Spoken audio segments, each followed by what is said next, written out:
pain, anguish, distress, emotions that you get in the worst of situations. However, for me, it occurs when it comes to the game D-Day on Roblox.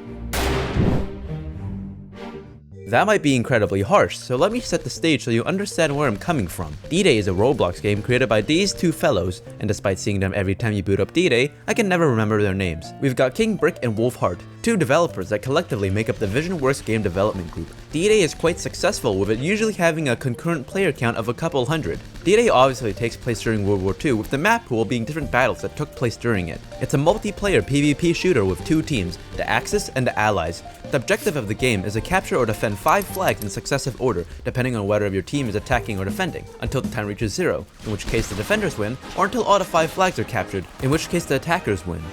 To offset the defender's advantage the defending team inherently has, time gets added anytime a flag is captured by the attackers, and flags cannot be retaken by the defending team. Now that I've explained what the game is about, why is it that I think it's a dumpster fire? For starters, I want to actually say what I like about the game. Its gameplay is quite fun, and I wouldn't have played the game for many months if the gameplay wasn't good. In a vacuum, it is well made and replayable because it boasts a variety of playstyles through its 5 classes, allowing you to contribute to your team in unique ways. Playing as a Grenadier or Rifleman allows you to engage at further ranges with their long-range weapons, while Medic, Assault, and Support give you close-range automatic weapons, and they provide utility for themselves and their team. The Medic class can deploy medic bags that heal players to full. The Assault class comes with an extremely useful smoke grenade, especially for attackers, as it completely blocks vision, providing cover and paving way for you and your team to rush. And finally, the Support class can deploy helmet crates, which replenishes a player's helmet if it is shot off. One thing to note about all the classes is that, oddly enough, the weapons you get are actually different when you're on the Allies compared to when you're on the Axis, and they have completely different stats instead of just being reskins. So once again, in a vacuum, my general opinion of the gameplay is that I found it enjoyable, which is why I played it actively for many months. But unfortunately, this is where my praise stops and the problems begin. Looking back at the classes in the game, I explained how there were 5, the Grenadier, Rifleman, Medic, Assault, and Support, and elaborated on their capabilities. But there's just one tiny problem. I lied, and there's actually 12 of them, and they're locked behind...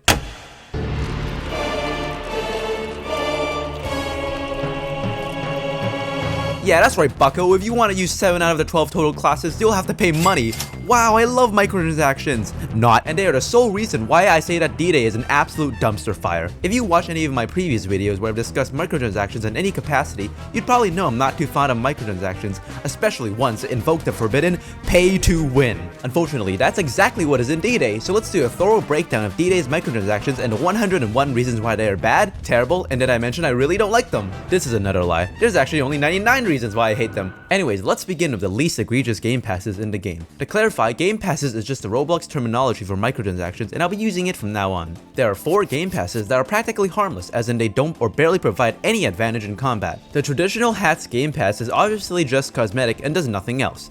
The Progression Pack doubles your EXP gain and allows you to get kill streaks that give extra XP as well. Luckily, leveling up currently does nothing apart from changing a rank title, which is cosmetic, so this game pass's only attribute is to expedite the leveling up process. Then there's a Knife game pass, which is the first one to actually help you when it comes to fighting other players. However, its use is so niche it's negligible, with its only effective use being in the fringe situations where your gun runs out of ammo and you happen to be extremely close to an opponent, allowing for the knife to be useful. Then there's the Grenade game pass, which out of the 4 harmless game passes gives the largest advantage, but the fuse times of grenades are so high I haven't found them to be unfair to me as a free-to-play player. Unfortunately, this is where the fun stops, and every other game pass I'm going to talk about from now on in some way provides you with better, or at least more options in combat compared to free-to-play players, and in some cases are incredibly significant advantages. First, let's go back to the 7 classes that are barred by game passes, starting with the Officer class, that I'll admit is arguable whether or not is really better than any of the free classes, since the weaponry is comparable to that of the free classes, with its only unique feature being a revolver sidearm in exchange for having no utility such as the medic bag, which is what I would say if it wasn't the case that to buy the Officer class, you have to get the Officer Pack, which not only gives you the Officer class but voice commands. This basically means nothing in any other game, but using a voice command ability in D-Day gives you a significant speed boost for a short duration and can be used while playing any class. Sure, you might say that's not really that much, but unfortunately this is one of the factors that make pay-to-win microtransactions so insidious. Most of the microtransactions in D-Day are only slightly incremental, so it's pretty simple for players to brush off most of the game passes as not being a big deal, but accumulatively they provide quite a large chunk of an advantage, and you can see this continues to happen as you look at the other classes. The Paratrooper, just like the Officer, has weaponry comparable to that of the free classes, but buying the Airborne game pass gives you both the Paratrooper class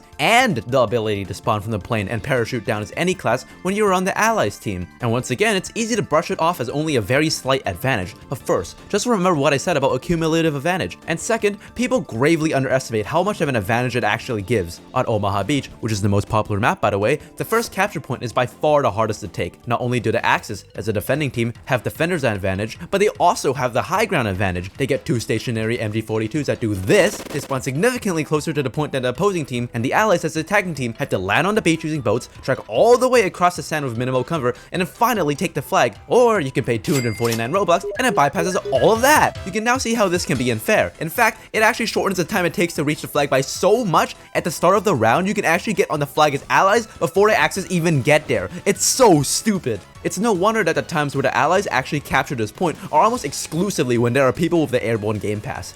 Okay, I've been talking way too long about just the officer and paratrooper class, so let's pick up the pace. Quickly getting the flamethrower game pass out of the way first, it's just not that good. Alright, then moving on, then there's the sharpshooter, mortarman, and engineer. These three are extremely unique. Sharpshooter has the only gun in the game with a scope, meaning it's extremely oppressive and extremely annoying and hosts the usual problems the snipers have in every game.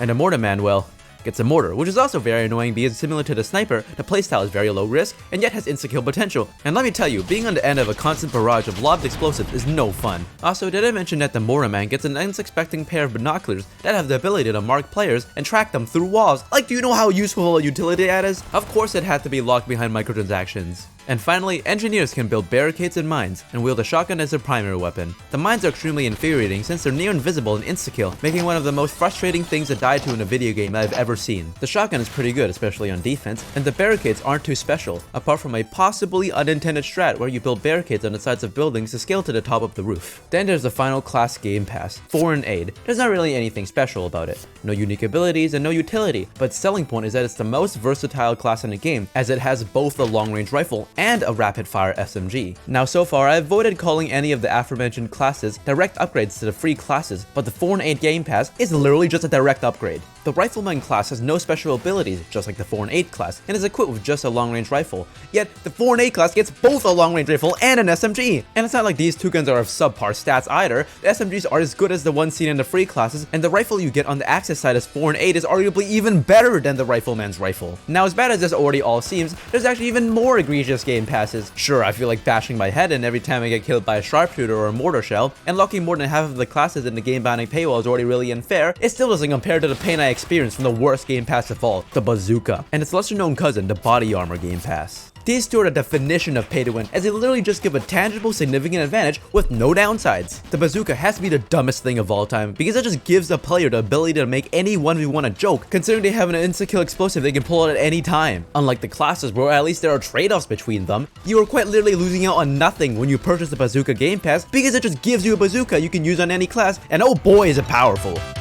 Besides being able to just immediately kill someone, it also acts as a secondary for any class, making running out of ammo for your main gun an obsolete concern. Even when you don't die from a bazooka shot, being down a large portion of your health while also having your screen be peppered in dust and debris doesn't exactly scream fun and fair. What's even more dumb about the bazooka is that until recently, it used to actually do damage through walls, making it trivial to get killed just by mindlessly aiming your bazooka in the general direction of some cover where you know a lot of enemies are situated behind. Sure, it might not do that now, but going from very unfair to just unfair isn't something worthy of applause.